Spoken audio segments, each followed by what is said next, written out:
कदम्बपुर देखने में बहुत सुंदर गांव था। उस गांव में रिया और प्रिया नाम के सास बहू रहते थे। सास घर की कारोबार संभालती थी और बहू टीचर की काम करती थी। शुरू में सास बहू में बहुत अच्छे मेल जोल थी। जिस दिन से बहू ने काम करना शुरू कर दिया तब दोनों के मन में थोड़ी सी दूरी पैदा हुई।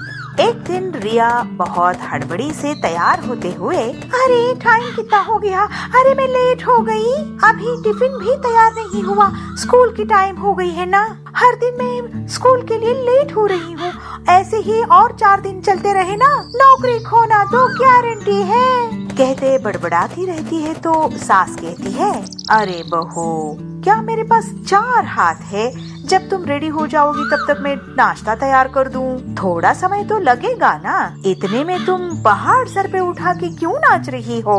अरे ऐसी बातों को कोई कमी नहीं है, जितना चाहे उतना करोगे बात आप, और 1 घंटे में सारा काम निपटा के काम ही क्या बचता है, नींद करना ही ना। मगर मेरा ऐसा नहीं है ना, अब शुरू करूंगी तो स्कूल जाने के बाद सब बच्चों की ची ची पी पी सुनते हुए मेरे सर फटा जा रहा तो भी उनको समझा के ही पाठ पढ़ाना पड़ता है। कहते बड़बड़ाते रहती है तो सास टिफिन ले आके उसके सामने रखती है। उसको खा के अपनी बॉक्स उठा के पूरी गुस्से में हड़बड़ी में रिया स्कूल के लिए निकल जाती है। जैसे ही बहू स्कूल के लिए निकल जाती है, प्रिया की दोस्त पंकजा घर में आती है। प्रिया क्या तुम्हारी बहू काम के लिए निकल गई? ये क्या बात हुई प्रिया? सास के लिए थोड़ी भी कद्र नहीं है। सुबह तुम्हारे ऊपर जोर जोर से चिल्ला रही थी, अरे ये बहू ये इतनी ही है, मेरी बहू भी ऐसी ही है, बातूनी मुंह खोलती है तो बस। कहते हुए पंकजा मीठी मीठी बातें करते हुए प्रिया को अपनी जाल में फंसा लेती है। उतना ही नहीं, प्रिया के घर में ही पेट भर नाश्ता करके घर के लिए जो चावल दाल चाहिए उसे भी ले जाती है। इस तरफ स्कूल में रिया अपनी दोस्त संध्या के पास लंच टाइम पे बात करते हुए संध्या पूछती है, अरे रिया, सास ने क्या दिया है डिब्बे में? तुम्हारी सास बहुत हेल्प करती है ना कामों में। अरे ओ क्या मुझे हेल्प करेंगे, मैं मेहनत से काम करके जो सैलरी आती है उनके हाथों में रखती हूँ तो वह मेरे ऊपर ही बड़प्पन दिखाते हैं। देखेंगे एक ना एक दिन इनका बड़प्पन भी देखूंगी। मेरी छोड़ो, तुम्हारी बताओ। मेरी क्या सुनती हो, छोड़ो, सारे सास एक बराबर। हाँ पता है, चलो क्लास के लिए टाइम हो गया। कहते हुए रिया और संध्या अपनी क्लासेस में जाके बच्चों को पढ़ा रहे हैं। शाम को रिया अपने घर आती है। सास बहू अच्छे से ड्रेस करके फ्रेश अप होके टीवी के सामने बैठते हैं। अरे बहू, वो चैनल तो बदली करो, अच्छे सीरियल्स के टाइम पे न्यूज क्यों लगाई है? अरे आप क्या कुएं का मंडकी बन के रहोगे? सोसाइटी के बारे में कुछ जानना नहीं है क्या? जब देखो सीरियल, उसको देखते ही ना आप ऐसे बन गए हो। सास को बहू नहीं राज आती, बहू को सास नहीं राज आती। कहते हुए दोनों बात करते करते थक के खाना खा के सो जाते हैं। दोनों अपने अपने कमरे में सोए हैं। उसी समय में एक महान चोर उनके घर में घुस जाता है। वह चोर घर भर पैसे के लिए ढूंढ रहा है। वह शब्द सुन के दोनों जाग जाते हैं। दोनों को घबराहट शुरू हो जाती है। दोनों भय से घबराए हुए एक कोने में आके बैठ जाते हैं। धीरे से रिया बोलती है, अरे सासू माँ, घर में चोर घुस आया है, मुझे डर लग रहा है। कोई बात नहीं रिया, वो अकेला है, हम 2 हैं, तुम चिंता मत करो, मैं हूँ ना। कहते हुए दोनों बड़ी सी पत्थर हाथ में लेके उसके ऊपर छलांग मार के उस पत्थर से उसके सर फोड़ देते हैं। दर्द के मारे चिल्लाते हुए डरते हुए चोर वहाँ से भाग जाता है। हाँ, थैंक्स सासू माँ, अगर आज आप नहीं होते तो मेरी स्थिति क्या होती? अरे हाँ बहू, मैं भी तो बूढ़ी हूँ, अगर मैं अकेली होती तो क्या करती? कहते हुए दोनों एक दूसरे के गले लगते हैं। आई एम सॉरी सासू माँ, इतने दिन आप बड़े होने का मान नहीं रखा मैंने। आज हम दोनों साथ में हैं, इसी वजह से वो भाग गया चोर। हाँ प्रिया, इतने दिन मैंने भी कहाँ समझा, तुम्हें तो मैं गैर ही मानती थी। सासू माँ, हम दोनों में कोई कोई छोटा नहीं है। आप घर संभालती है ना, इसीलिए मैं काम पे जा पाती हूँ। अरे बहू, तुम और मेरा बेटा काम कर रहे हो, इसीलिए कोई बाधा के बिना घर अच्छे से चल रहा है। हाँ सासू माँ, हम दोनों एक हैं। गौतम बुद्ध बनने से पहले सिद्धार्थ नाम से जाने जाते थे। गौतम बुद्ध ने लोगों के जीवन में ढेरों बदलाव लेकर आए हैं। उनके एक चचेरे भाई भी थे, उनका नाम था देवदत्त। सिद्धार्थ और देवदत्त की कहानी कुछ इस तरह है। राजा सिद्धार्थ के महल के पास एक उद्यान था, जहाँ पर राजा सिद्धार्थ बैठकर प्रकृति का आनंद लिया करते थे।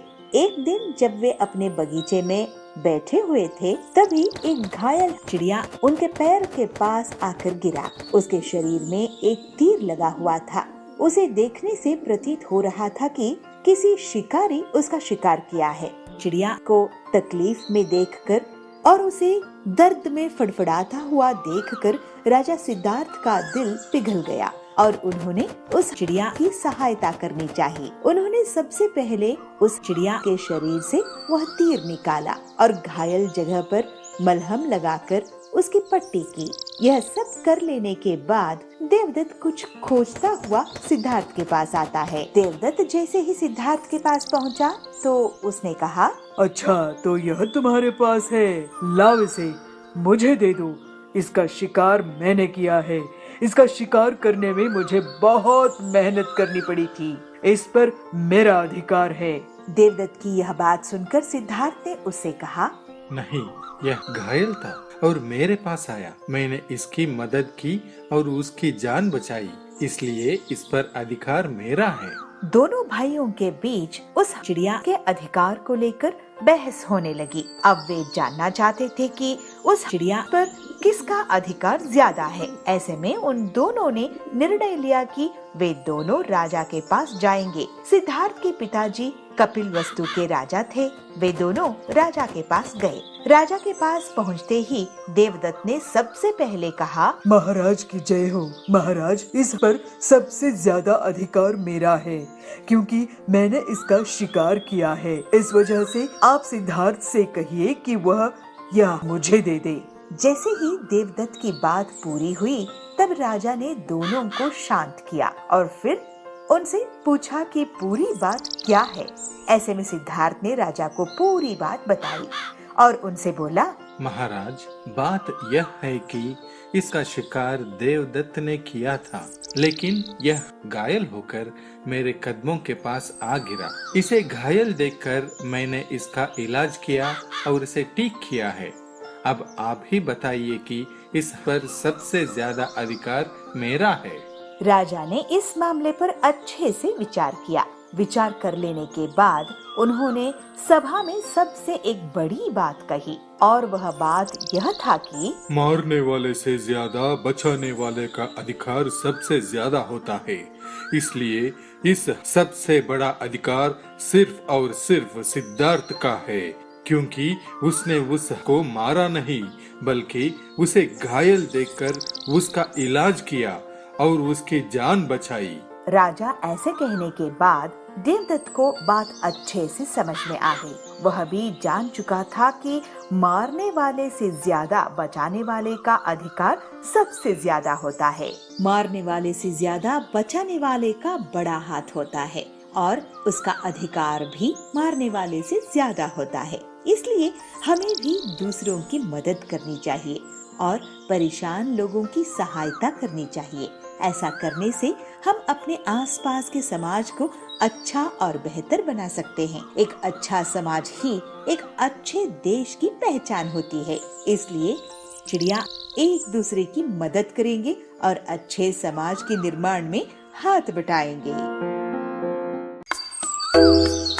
सोनपुर गांव में एक कंजूस और लालची चिड़िया रहती थी। उसका नाम बबली था। बबली खाने पीने का बहुत शौक रखती थी। एक दिन वो भोजन की तलाश में जा रही थी, तभी उसकी नजर कालू कौवे पर पड़ती है। कालू पकोड़े बेच रहा था। बबली चिड़िया तुरंत उसके पास पहुंच जाती है। बबली कहती है, कालू भैया क्या कर रहे हो? कालू कहता है, क्यों, तुम्हें दिख नहीं रहा? पकोड़े तल रहा हूँ मैं। बबली कहती है, अरे गुस्सा क्यों हो रहे हो कालू भैया? मैं तो देख ही रही हूँ कि तुम पकोड़े तल रहे हो। अच्छा अच्छा अब एक प्लेट मुझे दो, मुझे बहुत जोरों की भूख लगी है। मैं भोजन की तलाश में जा रही थी, मगर तुमको पकोड़े तलते हुए देखा तो मैं रोक नहीं पाई। सोचा कि आज पकोड़े खाकर अपनी भूख मिटा लें। फिर कालू बबली को पकोड़े देता है। बबली जल्दी जल्दी उन पकोड़ों को खा लेती है। फिर बबली सोचती है, अरे कालू को देने के लिए मेरे पास पैसे ही नहीं हैं। मुझे कुछ नाटक करना पड़ेगा जिससे मैं कालू कौवे को पैसे देने ही नहीं पड़े। ऐसा सोचकर बबली चिड़िया जोर जोर से चिल्लाने लगी, अरे अरे हाय हाय मैं मर गई, मेरे पेट में बहुत जोर से दर्द हो रहा है। अरे कालू तूने इस पकोड़े में क्या मिलाया है? मैं तेरी शिकायत अभी पुलिस से करती हूँ। कालू कहता है, नहीं नहीं बहन, मैंने पकोड़ों में कुछ नहीं मिलाया है। ये लो पैसे लो और जाकर डॉक्टर से अपना इलाज करा लो। इस तरह पैसे लेकर बबली चिड़िया अपने घर आ जाती है और वो अपनी बहू पीलू चिड़िया से कहती है, देखा बहू आज मैंने कालू कौवे को चूना लगा दिया। पीलू कहती है, लेकिन माँ जी आप ये सब ना ठीक नहीं कर रहे हो। आप रोज रोज किसी न किसी दुकान पर जाकर फ्री में खाते हैं, ये अच्छी बात नहीं है। अगर आपके साथ कोई ऐसा करेगा तो आपको कैसा लगेगा? उसकी सास कहती है, अरे वो ज्ञान की देवी, मुझे ज्ञान मत दे, चल जा तू अपना काम कर। मेरा पेट तो भर चुका है, मैं तो चली अब आराम करने। पीलू एक नेक चिड़िया थी, उसे अपनी सास की हरकत बिल्कुल अच्छी नहीं लगती थी। पीलू अपनी सास को समझाने का बहुत प्रयास करती थी, लेकिन उसकी सास उसकी एक भी नहीं मानती थी। एक दिन बबली के हरिया काका उसके घर आते हैं और कहते हैं, बबली ये ले फल और मिठाइयाँ, मेरे बेटे ने विदेशी चिड़िया से शादी कर ली है। तुझे कभी मौका मिले तो मेरी बहू से मिलने जरूर आना। चल अब मैं चलता हूँ। इतना कहकर हरिया काका वहाँ से चले जाते हैं। उनके जाने के बाद बबली चिड़िया फल और मिठाइयों को खाने लगती है और थोड़ी ही देर में वो सारे फल और मिठाइयाँ अकेली खा जाती है और सोचती है, ये फल और मिठाइयाँ तो बहुत स्वादिष्ट थे। कुछ दिनों बाद एक दिन रात को बबली चिड़िया अकेले जोर जोर से चिल्लाने लगती है। बबली चिड़िया कहती है, अरे बहू मेरे पेट में बहुत जोर से दर्द हो रहा है, जल्दी से मुझे किसी डॉक्टर के पास लेके चल, नहीं तो मैं तो मर ही जाऊंगी। उसका चिल्लाना सुनकर पीलू चिड़िया उसके पास आती है। अरे माँ जी ये तो आप ही का घर है, यहाँ पर आप पेट दर्द होने का नाटक क्यों कर रही है? उसकी सास कहती है, अरे करमजली सच में मेरा पेट दुख रहा है, तुझे क्या ये सब नाटक लग रहा है? पीलू अपनी सास को लेकर तुरंत डॉक्टर के पास जाती है। डॉक्टर कहता है, लगता है इन्होंने खाने के साथ साथ किसी फल का बीज निगल लिया है, ऑपरेशन करना होगा। पीलू चिड़िया तुम इलाज के पैसे जल्दी से जमा कर दो, नहीं तो ये बीज धीरे धीरे पेट में बढ़ने लगेगा। पीलू डॉक्टर से कहती है, हाय राम मेरी सास इतनी लालची क्यों है, कुछ भी खा लेती है। डॉक्टर साहब प्लीज मेरी सास को बचाइए, मैं बहुत सारे पैसों का इंतजाम नहीं कर सकती, लेकिन मैं बहुत जल्द से जल्द पैसे जमा कर दूंगी। पीलू सुंदरी के पास पैसे लेने के लिए जाती है और बबली चिड़िया की तबीयत के बारे में बताती है। पीलू कहती है, बहन मेरी सास बहुत बीमार है, अगर टाइम से वो फल का बीज उनके पेट से नहीं निकाला तो उनकी हालत और खराब हो जाएगी। पीलू चिड़िया की हालात देखकर सुंदरी उसे पैसे दे देती है और पीलू उन पैसों को डॉक्टर के पास जमा करा देती है। डॉक्टर बबली का इलाज कर देता है और बबली ठीक हो जाती है। बुलबुली अपनी बहू पीलू से माफी मांगती है, मुझे माफ कर दे पीलू, अब मैं लालच नहीं करूँगी और कभी किसी के साथ ठग का व्यवहार भी नहीं करूँगी। फिर पीलू अपनी सास की स्वभाव में अच्छाई देखकर खुश हो जाती है। एक होशियार तोता है जो किसी भी जानवर की आवाज निकाल सकता है। पीलू हमेशा खुश रहने वाला बहादुर चिड़िया है जो लोगों की मदद करने से पीछे नहीं रहता। ये दोनों एक बार जंगल में सैर करने के लिए निकले। दोनों दोस्त अलग अलग पेड़ों से मीठे फल खाकर मजे कर रहे थे। चुप मजा आ गया। जंगल में उड़ते उड़ते वे लोग रास्ता भटक जाते हैं। टनकू पीलू से बोलता है, ये लगता है उस पेड़ के पीछे से कोई रास्ता होगा। वो दोनों उड़ के उस पेड़ के पीछे जाते हैं, लेकिन और घने जंगल में पहुंच जाते हैं। पीलू बोलता है, अरे ये कहाँ ले आया तू? अरे तू डर मत, मैं हूँ ना। अरे यार तू है, इसी बात का तो डर है। अब तो प्यास भी लगने लगी है। वो देख एक तालाब है, वहाँ पानी पी लेते हैं। मैं नहीं जा रहा वहाँ पानी पीने। अरे अभी तो तू बोल रहा था ना कि डर मत, अब तो खुद ही डर रहा है। चल। पीलू ननकू का हाथ पकड़कर उसको तालाब की तरफ लेके जाता है। वो लोग पानी पीते हैं और अपना मुंह धोते हैं। तभी ननकू को सामने झाड़ी में कुछ हलचल दिखती है। पीलू, वो देख, वहाँ झाड़ी में वो झाड़ी हिल रही है। लगता है कोई बाज है। चल भागते हैं। वो दोनों बहुत जोर से वहाँ से भाग जाते हैं। ननकू, अरे ये तो बाज ही है, क्या मुसीबत है। और वो लोग जल्दी से एक घने पेड़ में छुप जाते हैं। बाज उसी पेड़ के पास पहुँच जाता है। पीलू ननकू से कहता है, ननकू, इससे बचने का एक ही तरीका है। क्या? तू शेर की आवाज निकाल। पर ये डरेगा क्या? हाँ हाँ, क्यों नहीं डरेगा, शेर से सब डरते हैं। जल्दी कर। ठीक है। ननकू हिम्मत करके जोर से शेर की तरह दहाड़ता है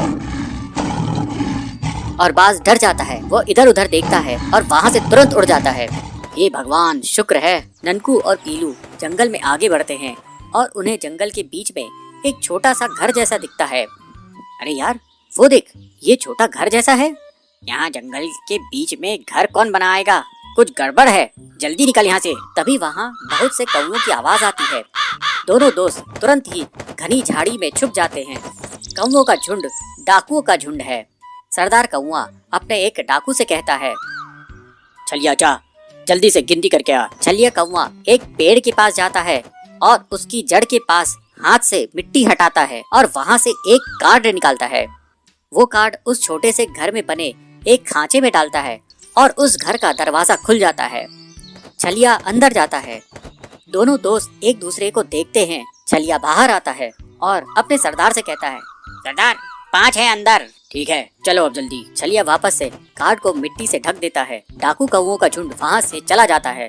पीलू ननकू को कहता है, लगता है अंदर खजाना है, अंदर जाके देखते हैं। ना बाबा, मैं नहीं जा रहा। डाकू वापस आ गए तो ठीक है, तू यही रुक, मैं अंदर जाता हूँ। तू यही बाहर रुक कर डाकुओं पर नजर रखना। ठीक है। पीलू कार्ड खांचे में डालता है और दरवाजा खुल जाता है और वो अंदर चला जाता है। ननकू कार्ड को निकालकर फिर से मिट्टी से ढक देता है और जल्दी से छुप जाता है। घर के अंदर पीलू को कुछ नहीं मिलता, लेकिन एक सीढ़ी जमीन से नीचे जाते दिखाई देती है। ये सीढ़ी। पीलू सीढ़ी से नीचे पहुंचता है और देखता है कि वहाँ बहुत सारी चिड़ियाएं सुरंग खोद रही हैं। वो सब बहुत दुखी हैं और डरी हुई हैं। उनमें से एक मजदूर चिड़िया उसे देख लेता है। ओह डाकू, आप फिर से आ गए। मैं डाकू नहीं हूँ, पर आप लोग यहाँ क्या कर रहे हो? हम लोग यहाँ डाकुओं के लिए सुरंग खोद रहे हैं जो सीधे राजा के खजाने की तरफ जाएगी। ओह, मैं आप सबको यहाँ से निकालूंगा। डाकू बहुत खतरनाक है, वो हम सबको मार देंगे। तभी बाहर डाकू वापस आ जाते हैं। ये देखकर ननकू घबरा जाता है। अरे नहीं, अब तो पीलू पकड़ा जाएगा और डाकू उसे मार देंगे। क्या करूं, क्या करूं? छलिया जाके दरवाजा खोल, अब मैं अंदर जाऊंगा। छलिया कार्ड निकालने के लिए आगे बढ़ता है। आइडिया। ननकू जोर जोर से शेर की तरह दहाड़ता है। शेर की दहाड़ सुनकर डाकू डर जाते हैं। छलिया सरदार से कहता है, सरदार, शेर आ रहा है। अरे ये शेर कहाँ से आ गया? चलो रात में आते हैं। ननकू की दहाड़ से वो सब भाग जाते हैं। ननकू तुरंत मिट्टी में से कार्ड निकालकर दरवाजा खोलता है और उसको पीलू के साथ मजदूर चिड़ियाएं दिखाई देती है। दोनों दोस्त गले मिलते हैं। रात होती है और डाकू कौवों का झुंड वहाँ फिर से आता है। इस बार जैसे ही छलिया दरवाजा खोलता है, अंदर से पुलिस वाले निकलते हैं और उसे पकड़ लेते हैं। बाकी डाकुओं को झाड़ियों में छुपे पुलिस पकड़ लेते हैं। अगली सुबह, तुम लोगों ने बहुत बढ़िया काम किया है, खजाना चोरी होने से बचाया और 5 लोगों की जान भी बचाई। ये लो तुम दोनों का इनाम। पुलिस उन्हें इनाम देती है और ननकू और पीलू एक दूसरे को देखकर मुस्कुराते हैं। एक दिन आचार्य जयसूर्य से उनका एक शिष्य ऐसे पूछता है कि मुनिवर, होश क्या है और जागरूकता क्या, और हम इसे अपने जीवन में कैसे ला सकते हैं? तो आचार्य उस शिष्य को कहते हैं, मैं तुम्हें एक छोटी सी घटना के बारे में बताता। एक बार आचार्य सैकड़ों अपने शिष्यों को प्रवचन दे रहे थे और आचार्य के सभी शिष्य आचार्य को बड़े ध्यान से सुन रहे थे। लेकिन आचार्य के बिल्कुल सामने वाली पंक्ति में जो सबसे आगे बैठा था, वह शिष्य आचार्य को सुनने के दौरान अपने पैर का अंगूठा हिला रहा था। जैसे ही आचार्य की नजर उस शिष्य पर पड़ती है, तो आचार्य अचानक चुप हो जाते हैं। आचार्य का इस तरह से अचानक चुप हो जाने से वहाँ उपस्थित सारे शिष्य चौंकते हैं। जो शिष्य अपने पैर का अंगूठा हिला रहा था, आचार्य उससे पूछते हैं कि तुम्हारे पैर का अंगूठा क्यों हिल रहा है? जैसे ही वह शिष्य आचार्य की इन शब्दों को सुनता है, तुरंत अंगूठा हिलाना बंद कर देता है और आचार्य से कहता है कि आचार्य, आपके शब्द और समय दोनों कीमती है, इसलिए आप इस तरह की छोटी सी बातों पर ध्यान मत दीजिए। और वैसे भी मैं आपको सुन तो रहा हूँ, इससे अंतर क्या पड़ता है कि मेरे पैर का अंगूठा हिल रहा था या नहीं? तो आचार्य उस शिष्य से पूछते हैं कि क्या तुम अपने पैर का अंगूठा जानबूझकर हिला रहे थे? तो शिष्य कहता है नहीं आचार्य, मुझे तो अब पता लगा। आचार्य कहते हैं फिर यह छोटी बात नहीं है, क्योंकि अगर तुम्हारे पैर का अंगूठा तुम्हारे बिना मर्जी के हिल सकता है, तो तुम्हारा मन भी तुमसे बिना तुम्हारे मर्जी के कुछ भी करवा सकता है। और यही कारण है कि व्यक्ति ऐसे पाप कर देता है कि जिन्हें करने के बारे में वो व्यक्ति सोच भी नहीं सकता था। उसके बाद वह शिष्य आचार्य से कहता है कि आचार्य, मुझे क्षमा कर दीजिए, और जिसे मैं छोटी समस्या समझ रहा था, यह तो बहुत बड़ा समस्या है। कृपा कर मुझे बताइए कि इस बड़ी समस्या से छुटकारा कैसे पाए? तो आचार्य उस शिष्य से कहते हैं होश के द्वारा और जागरूकता के द्वारा। तो वह शिष्य आचार्य से पूछता है कि होश क्या होता है? तो आचार्य कहते हैं होश का अर्थ है जाग कर देख लेना। क्या तुमने यह ध्यान नहीं दिया कि तुम्हारे पैर का अंगूठा हिल रहा था, लेकिन जैसे ही तुम्हारा ध्यान उस पर गया, वह हिलना बंद हो गया। पूरे दिन में जब भी याद आए, खुद को जागरूकता से देखो कि तुम क्या कर रहे हो और क्यों कर रहे हो। तुम्हें बेहोशी में जीने की आदत है, इसीलिए तुम बार बार होश खो दोगे, लेकिन तुम्हें बार बार अपने होश को वापस लाना है। धीरे धीरे तुम पाओगे कि तुम्हारे अंदर एक ऐसा जागरण पैदा हो रहा है जिसे बेहोशी में बदलने का कोई उपाय नहीं है। यह घटना सुनाने के बाद आचार्य अपने शिष्य को पूछते हैं कि इस घटना से तुमने क्या सीखा? तो जवाब में शिष्य बताता है होश का अर्थ है खुद को देखना। अगर हम लगातार जागरूक रहने का प्रयास करते हैं, तो हमारे अंदर एक ऐसा जागरण पैदा होगा जिसे बेहोशी में बदलने का कोई तरीका नहीं है। शुरुआत में थोड़ी दिक्कत तो जरूर होगी, मगर जबरदस्ती अगर हम शुरुआत में जागरूक रहने की कोशिश करेंगे, बाद में जागरूकता हमारी स्वभाव बन जाएगा, है ना?